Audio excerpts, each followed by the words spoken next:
예수님께서는 주님께서 다시 오실 때 어떠한 그런 모습으로 주님의 다시 오심을 기다려야 하는지 몇 가지 비유와 그리고 말씀으로 가르치셨는데요. 그게 이제 두 가지로 핵심되는 내용을 정리를 할 수 있습니다. 첫 번째는 주님께서 언제 오실지 우리는 알 수 없기 때문에 항상 그 주님의 다시 오심을 깨어 있으며 기다리고 준비하라는 말씀이었죠. 주님께서는 도둑이 드는 것처럼 예고 없이 임하시기 때문에 언제 주님께서 오시더라도 우리가 당황하지 않고 또 준비된 마음으로 주님을 맞이할 수 있는 그런 마음의 예비된 자세가 필요하다는 것이었습니다.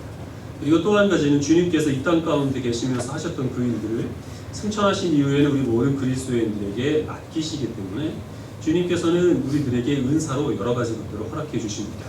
그래서 우리는 우리가 갖고 있는 것들을 내 것으로 여기지 않고 하나님께서 잠시 나에게 맡겨주신 것으로 여기는 청지기 정신을 가지고 살아야 할 것을 우리가 지난 시간에 그 말씀을 통하여서 예수님께서 당부하셨죠. 이제 25장으로 넘어오게 되면 주님께서 언제 오실지 모르기 때문에 깨어있으라 라는 것과 너희는 나의 청지기로 이 세상에 권한을 받았다 라는 것을 또 몇 가지 비유로 예수님께서는 가르치십니다. 그렇게 반복해서 가르치신다는 이유는 중요하기 때문에 예수님께서 강조하고 계시는 것이죠. 오늘 우리가 읽은 이 말씀은 열 처녀의 비유로 잘 알려진 말씀입니다. 예수님의 다시 오심을 혼인잔치로 지금 예수님께서 비유하고 계시는데요. 예수님께서 지금 말씀하시고 있는 이 혼인잔치는 이제 유대인의 혼인잔치를 뜻합니다. 우리 결혼식은 대부분 다 낮에 이루어지죠. 근데 유대인들의 결혼식은 밤에 이루어집니다. 한밤중에 신랑이 자기 신부를 데리러 신부의 집을 방문을 합니다. 그때 이제 신부 측에서 초청한 들러리들이 있는데요. 이때 이제 결혼식에 이 들러리로 초청을 받는다는 것은 그 당시 사람들은 대단한 영광으로 생각을 했다고 합니다. 그럼 그 들러리들이 횃불을 밝혀서 신랑이 오는 길을 예비를 합니다. 그리고 신랑이 오게 되면 그 신랑을 신부가 있는 곳으로 안내하는 역할을 하게 되는 것이죠. 그럼 그 신랑은 자기 신부가 있는 곳으로 가서 그 신부를 데리고 갑니다. 신랑이 살고 있는 집으로 데려가는데 그때에는 이 들러리들도 함께 동행을 하게 됩니다. 그럼 이제 신랑은 자기의 집에서 혼인잔치를 배설을 하게 되고, 그럼 이제 혼인잔치 예식이 거기서 벌어지고, 그럼 이제 결혼식이 이제 이루어지게 되는 거죠. 이 유대인의 결혼식을 주님께서는 말씀하시는데, 이 결혼식에 한 가지 문제가 생겼습니다. 지금 이 신부 측이 생각했던 것보다 신랑이 훨씬 더 늦게 오고 있는 거죠. 신랑이 그 신부를 데리러 오는 것이 자꾸만 지체되고 있는 상황이었습니다. 그래서 지금 들러리로 동원된 이 10명의 처녀가 있었는데 그 처녀들이 기다리다 못해서 다 잠이 들고 말았던 거죠. 한참 이제 자고 있었는데 어디선가 소식이 들려옵니다. 신랑이 지금 다가오고 있다. 그러니까 빨리 신랑을 맞을 준비를 해야 된다. 그래서 이 신부들이 부랴부랴 이제 횃불을 밝히게 되는데요. 지금 여기에 성경에서는 등이라고 되어 있는데 정확하게는 횃불입니다. 유대인들의 그 횃불은 이제 15분 정도밖에 지속될 수가 없었던 겁니다. 그래서 신랑이 늦게 왔기 때문에 갖고 있었던 그 모든 횃불들은 다 타버렸고, 그러나 그 가운데서 10명의 처녀 가운데서 5명의 처녀는 기름을 여분을 준비를 해서 신랑이 오는 길을 비출 수가 있었는데, 나머지 5명의 처녀들은 여분의 기름을 준비하지 않았던 거죠. 신랑이 늦게 올 줄은 몰랐던 겁니다. 그래서 우리가 쓸 기름을 좀 빌려달라, 기름을 준비하는 처녀들에게 이야기를 했습니다. 그런데 기름을 빌려줄 수가 없죠. 왜냐하면 자기 쓸 것이 딱 그 분량만 있었기 때문에 이 기름을 준비한 처녀들이 기름을 준비하지 않은 처녀들에게 기름을 빌려주게 되면 나머지 모든 그 횃불들을 밝힐 수가 없는 상황이었습니다.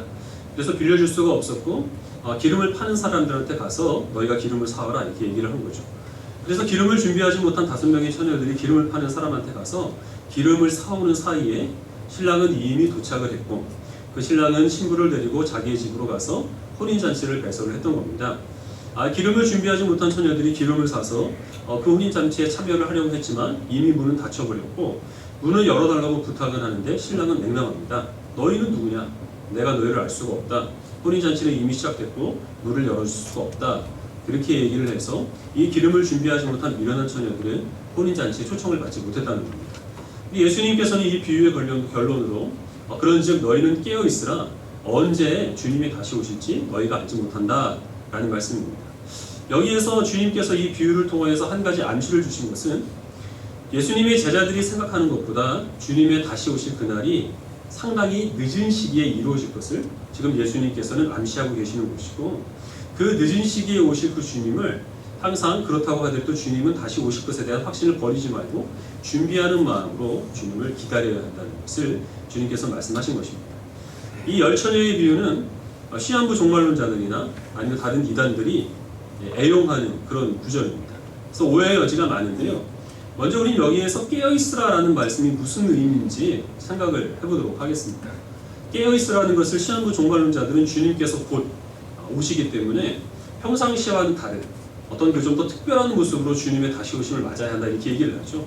그래서 여기 있는 말씀대로 실제로 잠을 자지 않고 직장이나 아니면 아이를 다니는 학교나 다 그만두고 이제 종말이 되면 다 끝나기 때문에 공동체 생활을 하면서 그래서 철야 기도와 그리고 금식 기도를 통하여서 예수님의 다시 오심을 준비를 해야만 그래야만 우리가 구원을 받을 수 있다라고 이야기를 하죠.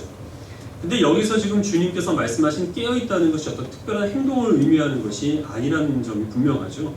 왜냐하면 지금 예수님의 그 신랑의 그 신부집을 방문하는 것을 기다리고 있는 10명의 처녀 가운데서 슬기로운 5처녀와 그리고 미련한 5처녀가 갖고 있었던 차이점은 깨어 있었느냐 잠들어 있었느냐 하는 것이 아니라는 겁니다. 지금 그 10명의 처녀들은 모두 다 잠이 들어 있었습니다. 어떠한 자세로 잠이 들어 있었느냐 이것이 중요했다는 것이죠. 즉 예수님께서 금방 다시 오시기 때문에 우리가 평상시 살아가는 모습이나 아니면 예수님의 다시 오심을 전혀 준비하고 있지 않은 불신자들과 우리가 다른 어떤 특별한 비상체제와 같은 그런 모습으로 어떤 이렇게 행동을 취할 것을 주님께서는 말씀하지 아니하시고 똑같은 모습으로 살아가는 겁니다. 일상적인 생활을 영위하고 직장인들은 직장에 나가고 학생들은 학교에 가면서 그렇지만 똑같은 모습으로 살아가지만 다른 마음가짐, 다른 태도, 다른 가치관 그런 것을 가지고 살아가는 것을 지금 주님께서는 깨어있으라 라고 말씀을 하시는 거죠. 그리고 또 하나는 그럼 깨어있는 자들이 준비했던 이 기름이 무엇이냐 하는 겁니다. 이런 해석은 어떤지 여러분 한번 잘 들어보세요. 스가랴 말씀에 보면은 등잔 곁에 감람나무가 있다라고 말씀하시고 있는데 이 이스라엘 사람들은 감람나무에서 기름을 얻을 수가 있었습니다. 그래서 감람나무는 그 기름을 뜻하는 것인데요. 또한 요한계시록 말씀에 보면 감람나무가 하나님의 말씀을 증언하는 증인을 뜻합니다. 그래서 결국 이 기름은 하나님께서 하시는 그 성경 말씀을 뜻하는 것이라는 것이죠. 그런데 중요한 것은 이 기름을 우리가 그냥 얻을 수 없고 기름을 파는 사람한테만 얻을 수 있습니다. 그럼 이 기름을 파는 사람은 누구냐?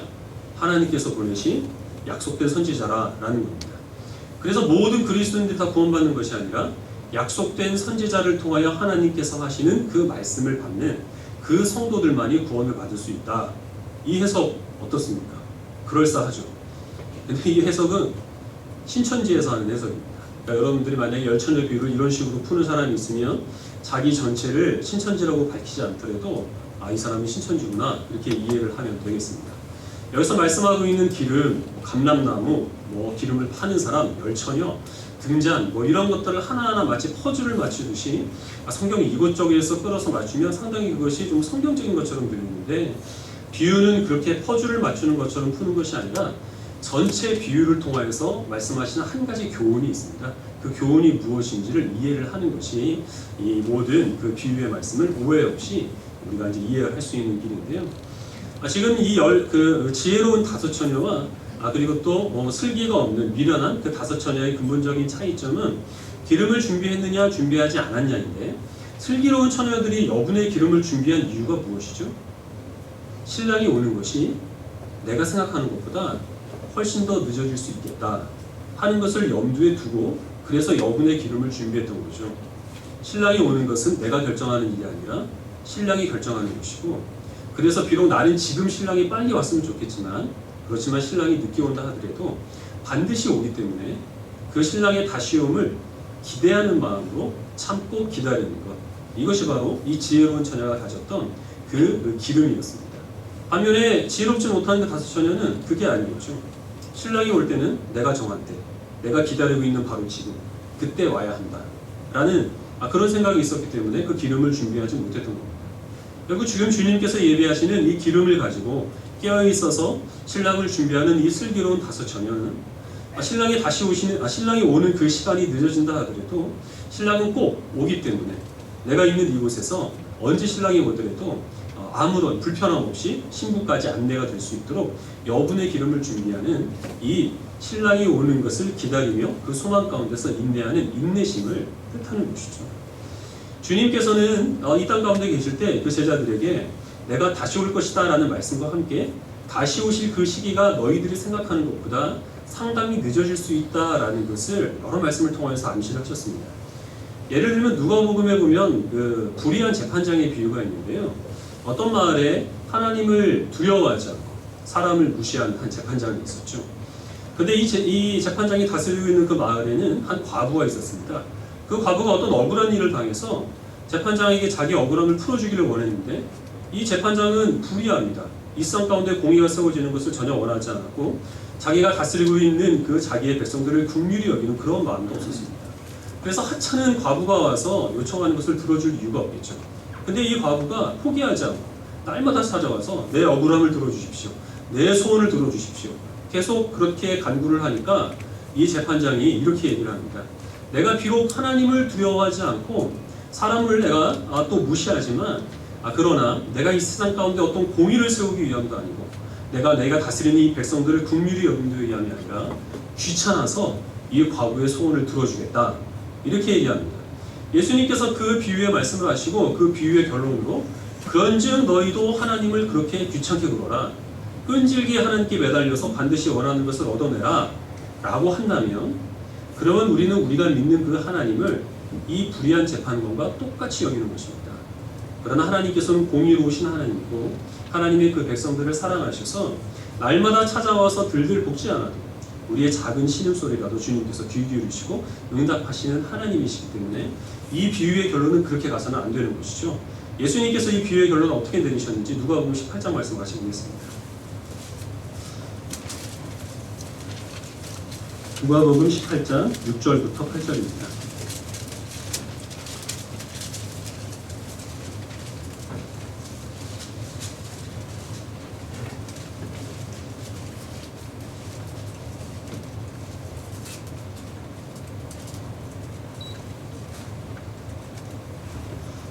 누가복음 18장 6절을 제가 먼저 읽고 8절까지 한 절씩 들어가겠습니다. 주께서 또 이르시되 불의한 재판장이 말한 것을 들으라. 하나님께서 그 밤낮 부르짖는 택하신 자들의 원한을 풀어주지 아니하시는데 그들의 오래를 참으시겠습니다. 다시 읽겠습니다. 내가 너희에게 이르노니 속히 그 원한을 풀어주시리라. 그러나 인자가 올 때에 세상에서 믿음을 보겠느냐 하시리라.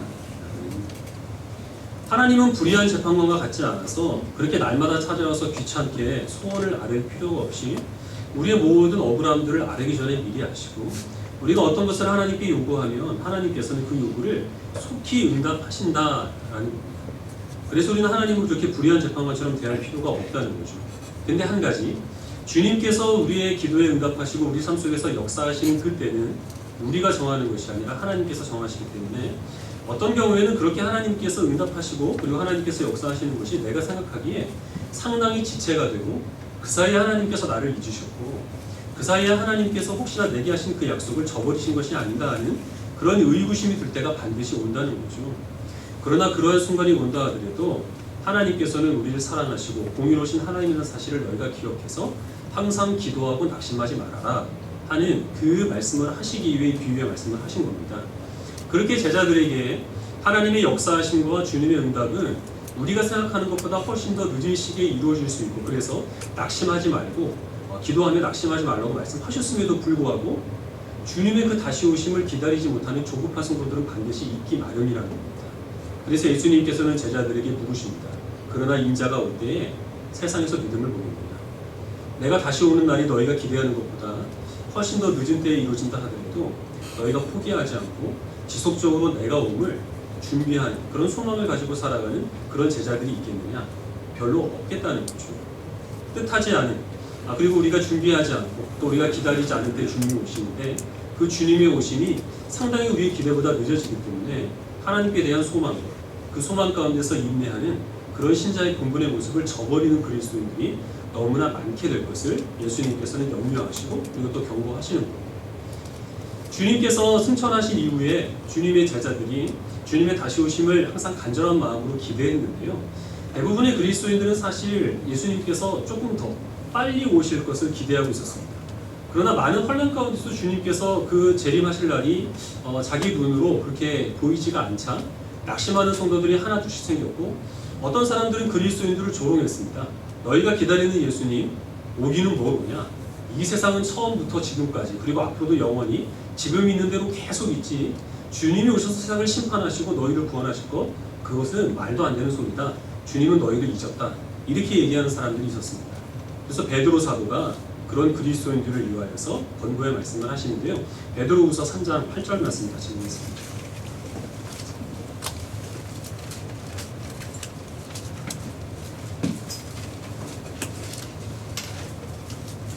베드로후서 3장 8절부터 14절까지 한 절씩 읽어보겠습니다.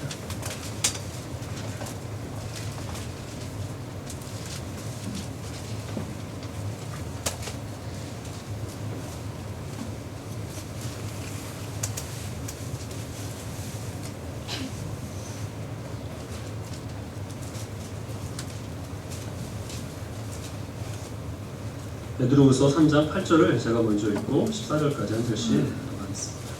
사랑하는 자들아, 주께는 하루가 천년 같고 천년이 하루 같다는 이 한 가지를 잊지 말라.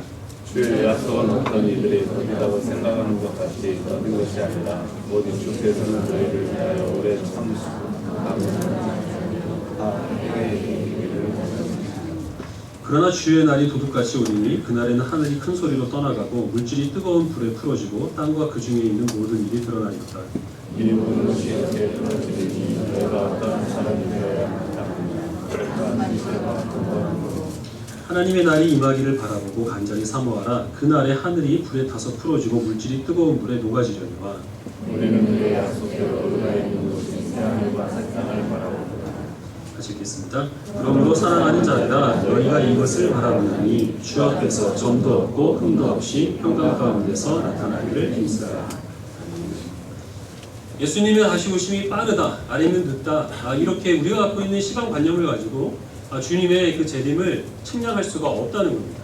하나님께서는 시간의 구애를 받지 않으시는 분이시기 때문에 우리가 겪는 천년이라고 하는 긴 시간도 하나님께서는 하루에 불과한 짧은 시간이 될 수 있고, 우리에게 있어서 하루에 불과한 시간도 하나님께서는 그것을 천년의 기간으로 사용하셔서 그 가운데서 많은 일들을 이루실 수가 있다는 것이죠.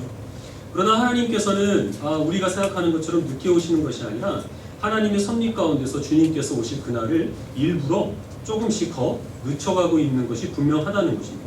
왜냐하면 그렇게 함으로써 주님께서 다시 오실 그날이 이 세상을 심판하시는 날인데, 그 심판 가운데서 한 사람이라도 더 하나님이 구원하시기 위해 죄인들이 회개할 수 있는 기회를 얻게 하시기 위해서 하나님께서는 그 재림의 시기를 일부러 늦추신다라는 것이죠. 이것은 불신자들 뿐만 아니라 우리 신자들을 위해서도 하나님께서 베푸시는 은혜입니다. 만약에 지금 당장 주님께서 다시 재림하신다면 우리는 그런 주님의 재림을 우리가 평안한 가운데 맞이할 수가 있겠습니까? 우리가 바로 그 순간 하늘로 올라가서 하나님 나라의 백성으로 살 수 있는 거룩한 모습으로 내가 지금 주님의 다시 오심을 준비한다, 이렇게 얘기할 수가 없는 것이죠. 우리는 많은 허물을 갖고 있고 많은 흠을 갖고 있는 죄인들입니다. 그래서 우리들이 주님의 다시 오심을 준비하는 그런 시간을 가짐으로 우리가 지금 있는 이런 연약함과 그리고 또 온전치 못한 모습 가운데서 조금 더 거룩하고 조금 더 경건한 모습으로 하나님께서 예수님을 다시 보내셔서 주님의 다시 오심을 우리가 평안한 가운데 맞이할 수 있도록 하나님께서는 은혜를 베풀어 주십니다. 그래서 주님의 다시 오심은 우리가 생각하는 것보다 훨씬 더 늦은 시기에 이루어지고 있다. 하지만 반드시 주님은 다시 오기 때문에 너희는 그 주님의 다시 오심을 기다리고 준비하는 소망 가운데서 인내하라 라는 것이 이 베드로 사도의 주님의 그 재림을 조급하게 기다리지 못하는 성도들을 위하여서 선포한 권고의 말씀입니다. 즉 우리가 신앙생활을 하면서 인내하고 인내 가운데 소망하는 것은 그 인내가 어쩔 수 없이 감당해야 되기 때문에 그저 참고 있는 것이 아니라 우리가 조금 더 거룩하고 경건하고 흠없는 그리스도인들이 되기 위하여서 반드시 필요한 과정으로 하나님께서 우리들에게 주어진다는 것이죠. 이것이 없으면 우리들은 주님께서 오실 때 평안한 모습으로 거룩한 모습으로 주님을 맞이할 수 있는 당당함을 상실할 수밖에 없다는 것입니다. 그래서 우리들은 이 주님께서 다시 오실 날을 기다리는 가운데서 요구되는 그 인내를 하나님께서 내게 베풀어 주신 은혜의 과정으로 받아들여야 되는 것이죠. 이것이 없으면 우리는 온전한 그리스도인으로 살아갈 수가 없는 겁니다. 말씀을 한 구절만 더 보겠는데요. 로마서 5장입니다. 로마서 5장 1절부터 4절 말씀을 한 절씩 읽겠습니다.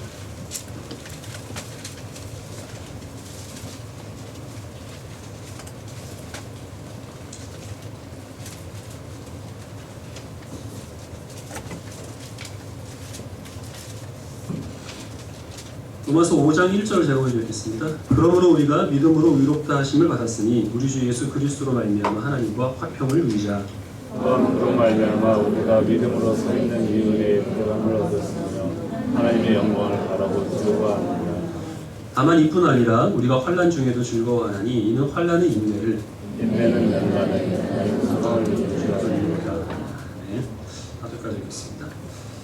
예, 이 말씀은 우리 성도들이 지금 그 하나님의 백성으로 누리고 있는 그 혜택이 무엇인가라는 것을 선포하는 구절인데요. 믿음으로 의롭게 되었습니다.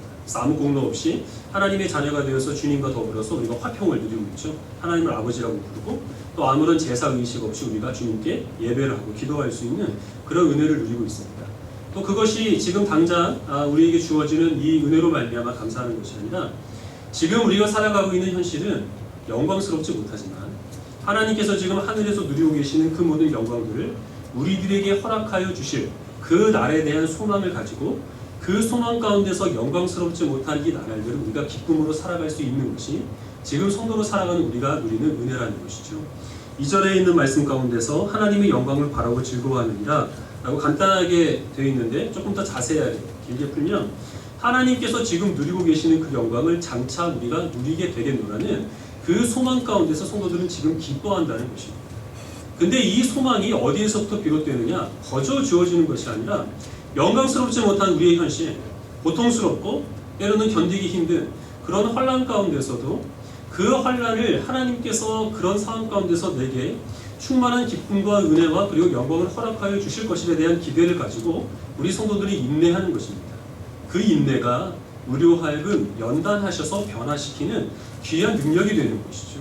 우리로 하여금 죄인을 오래 참으시는 하나님의 마음을 배우게 하시고 그 하나님의 마음을 배우는 가운데서 우리의 성품과 우리의 인격들이 변화되는 것, 그 연단을 통하여서 하나님께서 지금 누리고 계시는 그 영광이 곧 이제 장차 우리의 것이 되겠노라는 소망으로 결실을 맺게 해주시는 것입니다. 그 소망이 영광스럽지 못하고 고통스러운 현실을 살아가는 성도들에게 있어서 기쁨의 근원이 되는 것이죠. 즉, 이 연단의 과정과 그리고 또한 환난과 인내가 없이 성도들은 결코 소망을 결실을 맺을 수 없고 소망이 우리들에게 안겨주는 기쁨이라는 선물을 누릴 수가 없는 것입니다. 그럼 우리의 각자의 모습을 우리가 돌아볼 필요가 있겠죠. 우리가 지금 신앙생활을 하면서 지금 사도 베드로가 여기에서 약속하고 있는 장래의 영광을 바라보며 그 영광 가운데서 기뻐하는 그런 모습이 우리 삶 가운데 있나요? 당장 하나님께서 우리의 기도를 들어주시지 않으시는 것 같고 좀처럼 형편이 나아지는 것 같지 않아도 우리를 사랑하시는 하나님의 사랑은 영원토록 변함없다는 사실을 믿어 그 믿음으로 인하여서 우리가 기뻐하고 감사하는 마음이 있다면, 그리고 지금 우리가 당하고 있는 모든 이 연단의 과정들이 결국에는 나를 예수님 닮게 하시기 위하여 하나님께서 내게 허락하신 섭리의 과정이라는 사실을 믿는 그런 믿음으로 극복하고 견뎌 나간다면, 그럼 우리들은 기름을 준비하고 신랑을 맞이할 준비가 되어 있는 지혜롭고 슬기로운 다섯 처녀입니다. 근데 만약에 그렇지 않고 지금 현실 가운데서 뜻대로 되지 않는 일들로 인하여서 금세 낙심해버리고 어떻게든 이런 답답한 현실들과 영광스럽지 못한 이런 상황들을 빠져나가고 그리고 또 건너뛰려 하고 이런 순간들을 모면하고 회피하려는 그런 마음들이 우리 가운데 있다면 우리들은 사실 소망 없이 살아가는 성도들이죠. 그런 성도들 삶 가운데 기쁨이 결실을 맺을 수가 없는 것입니다. 그러면 우리는 기름을 준비하지 않은 채 내가 원하는 때, 내가 바라는 때에 하나님께서 그때 역사해 주기를 바라는 조급한 마음을 가지고 살아가는 미련한 다섯 처녀에 불과하다는 사실을 우리는 기억해야 되겠습니다. 과거 전 세대를 살았던 그리스도인들보다 오늘날 우리 그리스도인들이 여러 가지 덕목 가운데서 가장 부족한 덕목 가운데 하나가 인내라고 생각을 합니다. 왜냐하면 우리가 살아가고 있는 이 시대는 인내할 필요가 없기 때문이죠. 오히려 인내하는 것을 미련하다고 생각을 합니다. 저와 연배가 비슷하거나 연배가 많으신 분들은 누군가를 오래 기다려본 경험이 있을 거예요. 저도 한 사람을 한 2시간에서 3시간 정도 기다려본 경험이 있습니다. 사실 제가 연애할 때 그랬는데 그 상대가 제 아내인지 다른 사람인지 그걸 잘 몰라가지고 그게 좀 기억이 안 나가지고 제가 사실 9시에 뵙기를 그냥 막연하게 어떤 사람이다 이렇게만 얘기를 했는데 그 아내이길 바라는 그런 마음으로 어쨌든 이제 그 사람을 뭔가 이제 연락이 좀 어긋나가지고 제가 길거리에 서서 꼼짝 동안 앉고 2시간에서 3시간 정도 기다렸던 경험이 있습니다. 근데 그때 기다리면서 어떻게 할 수가 없죠. 핸드폰이 있었던 것도 아니고 그리고 또 여기에서 이제 어긋나 버리면 또 언제 만날지 모르기 때문에 그래서 마냥 기다릴 수밖에 없었습니다. 근데 그때 가졌던 마음은 반드시 이 자리를 기억하고 이 약속을 기억하고 여기에 나타날 거다 하는 그런 어떤 그 간절한 바람만 가지고 기다렸는데요. 결국에는 이제 나타났죠. 그때 그 나타난 그 모습을 보고 느꼈던 그런 기쁨들. 저만 기뻤던 것이 아니라 어떤 일이 생겨서 2시간에서 3시간 정도 늦었음에도 불구하고 자기를 기다리는 사람이 있었다는 그 사실을 알았을 때 느꼈던 정체 모를 그 상대. 어쨌든 그 상호간에 누리던 그런 기쁨들은 사실 오늘날 젊은 세대들은 깨닫지를 못할 겁니다. 왜냐하면 전화하면 되죠. 핸드폰에서 안 받으면 문자 하나 남겨놓고 다른 데 가 있으면 됩니다. 사람을 기다리는 것뿐만 아니라 사실 옛날에 연락을 할 때에는 많은 과정을 거쳐야만 했습니다. 집에 전화를 해서 집에 전화를 안 받으면 누군가 전화 받은 사람에게 그 연락처를 이제 남겨주죠. 그리고 돌아오면 연락을 해달라. 그리고 이제 하염없이 전화통 앞에서 기다리고 있어야만 했고, 편지를 보내려고 해도 손으로 일일이 편지를 써서 한 3, 4일 걸리면 그 사람한테 가죠. 그 편지를 받은 사람이 또 며칠 있다가 손으로 편지를 써서 3, 4일이 걸려야 제 손에 옵니다. 그럼 제가 쓴 그 편지에 대한 답장을 받기 위해서는 뭐 짧으면 일주일, 길면 몇 달에 걸렸어도 그 편지를 기다려야 하기 때문에 기다리는 과정 가운데서 왜 답장이 오지 않지 이것 가지고 조급하고 뭐 화나고 이랬던 적은 없습니다. 근데 요즘은 급한데 전화를 안 받으면 당장 화가 납니다. 아빠 바쁜데 문자를 보냈는데 답문이 없으면 부하가 치밀어 오르는 것이죠. 그만큼 우리는 기다리는 데 있어서 훨씬 과거의 그리스도인들보다는 미숙할 수밖에 없고, 그렇기 때문에 인내라고 하는 그 결실과 인내가 초래하는 소망과 기쁨을 누리는 그런 기회를 많이 박탈당할 수밖에 없는 겁니다. 시대를 더 거슬러 올라가면 우리 전 세대의 그리스도인들은 선택할 수 있는 여지가 많지 않았습니다. 살아갈 거주지, 자기가 선택할 수 있는 직업, 심지어는 결혼도 집안에서 맺어준 상대와 했어야 했고, 그래서 가정도 자기가 선택할 수 없고, 교회와 또한 섬길 수 있는 지체와 이웃과 또 동료들, 이 모든 것들도 다 주변에서 주어져서 그래서 누릴 수 있는 것들이지 자기가 선택할 수 있는 선택권을 행사할 수 있는 여지가 별로 없었던 거죠. 그러다 보니까 상황이 마음에 안 들어도 어쨌든 그 상황 가운데서 버텨야 했고, 그 상황 가운데서 버티고 견디다 보면 그 상황은 아무것도 변화되지 않지만 그 변화되지 않은 상황 가운데서 변화된 자기 자신을 발견할 수가 있었던 겁니다. 그것이 곧 연단이 되고, 그 연단이 소망이 되며, 그 소망이 우리들에게 말할 수 없는 영광을 발할 수 있는 그런 기쁨으로 과거의 그리스도인들에게는 주어졌겠지만, 오늘날 우리들은 그렇게 기다릴 필요가 없습니다. 우리는 선택권이 많이 있습니다. 우리가 살아갈 곳을 선택할 수 있고, 우리가 일할 수 있는 직장을 선택할 수가 있습니다. 우리는 우리의 친구, 우리의 동료, 함께 신앙생활을 할 수 있는 지체들, 그리고 또 심지어 가족까지 우리의 임의대로 선택할 수 있기 때문에 내가 마음에 들지 않는 현실 가운데서 거기에서 버티고 견딜 이유를 찾지를 못하는 것이죠. 그러다 보니 변하지 않는 상황 가운데서 나를 변화시키시는 하나님의 은혜의 손길 가운데서 연단할 수 있는 과정을 우리 모든 이 시대를 살아가고 있는 그리스도인들은 많이 상실해 가고 있는 겁니다. 신앙생활은 결코 빠른 길로 이루어질 수 있는 것이 아니죠.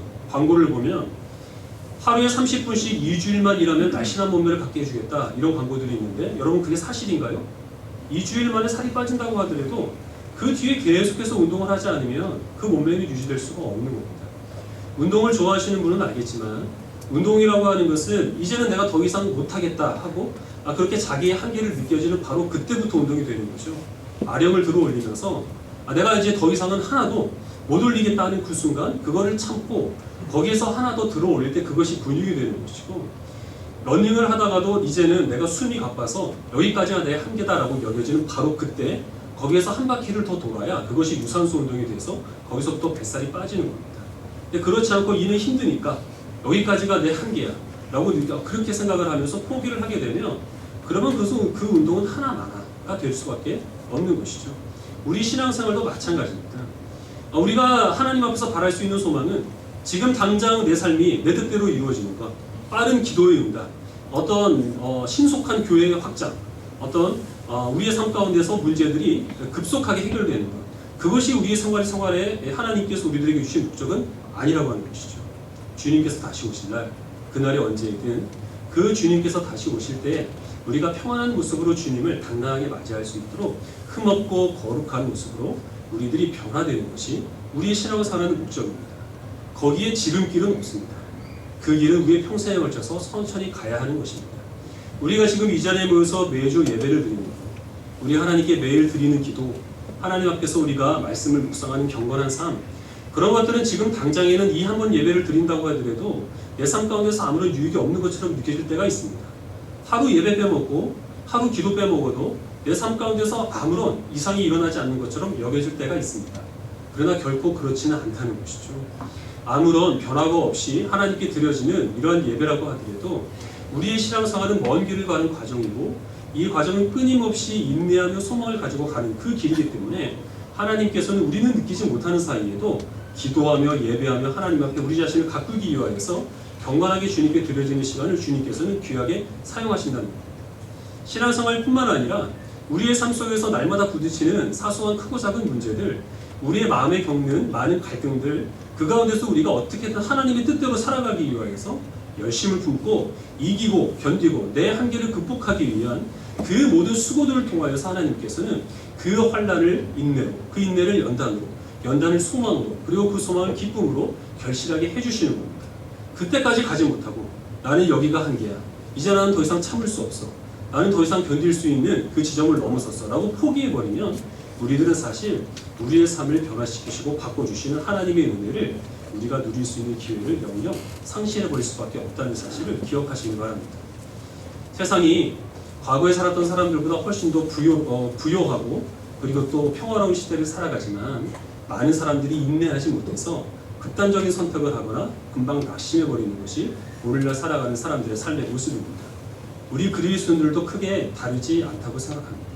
하나님께서 우리들에게 원하시는 것은 지금 우리가 견디고 참고 있는 것, 이 한계가 전부가 아니라는 사실을 깨닫기를 주님께서는 원하시는 겁니다.